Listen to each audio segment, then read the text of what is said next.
Everyone, thanks for tuning in for the Bento Bento box reviews for August 2015. The theme of the month was explosive. It was an all dynamite feature publisher box.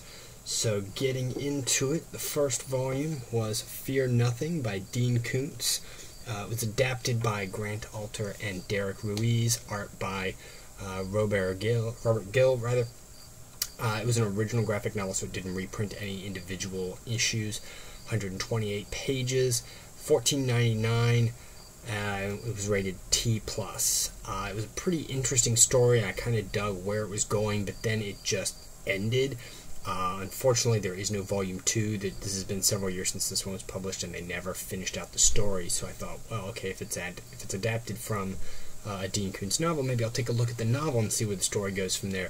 The problem is it was originally designed to be a trilogy of books, and he only wrote the first 2, and it's been 15 years since book 2 came out, and it's just kind of not going anywhere. That being the case, I really felt like this story just kind of left readers hanging, and since there was never going to be any resolution, I just didn't like the way that put a bad taste in my mouth.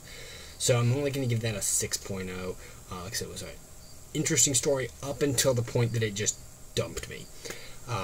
So moving on to the next thing in the box was Vampirella Volume 1, and this is reprinting, it's titled Our Lady of Shadows. It's reprinting Vampirella Volume 2, Issues 1 through 6, and Prelude of Shadows. It's written by Nancy A. Collins, which I was hoping was going to mean that there was going to be a lot less TNA in this book compared to what the character usually ends up being about. Patrick Birkenkotter and Christian Zamora, I think I completely butchered his name, so I'm sorry about that, and Dennis Cristostomo on art duties on all of that.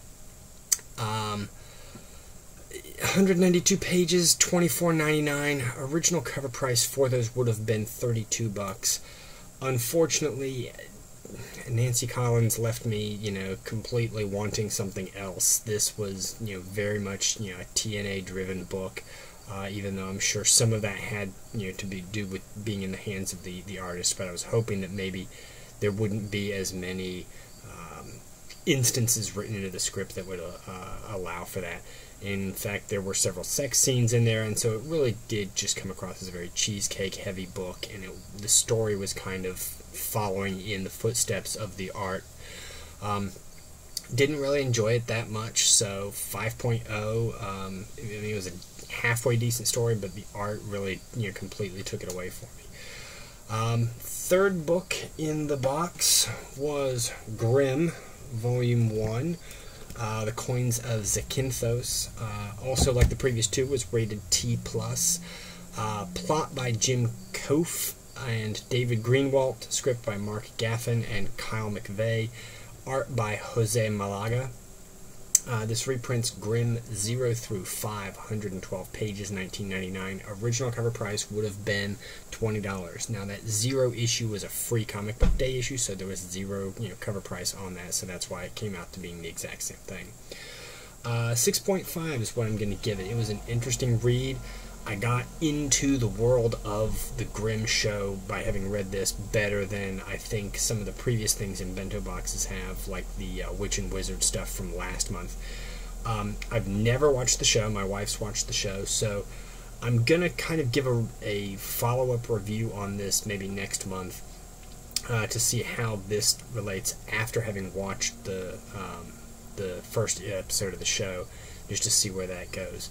Like I said, overall, 6.5 because it was an interesting read, got me kind of into the narrative of the story and the world that the characters live in without being a bunch of stuff that just didn't make sense the same way some of the other tie-in comics have done. Last in the box was The Complete Dracula, nice hardcover from Bram Stoker, of course. Adapted by Leah Moore and John Rippion. Like the others in the box, this was also rated T+. Art by Colton Worley, 168 pages, $24.99. Original cover price on this would have been $25. Those were $5 issues. I'm going to give it a 9.0. It was a pretty decent comic adaptation. There's a lot of material in the original source, and it's been probably 20 years since I've actually read Stoker's original. But I thought, as far as doing a comic adaptation, this was about as good as you're going to come across. Also, I love how that's going to end up on the bookshelf, with that nice solid hardcover.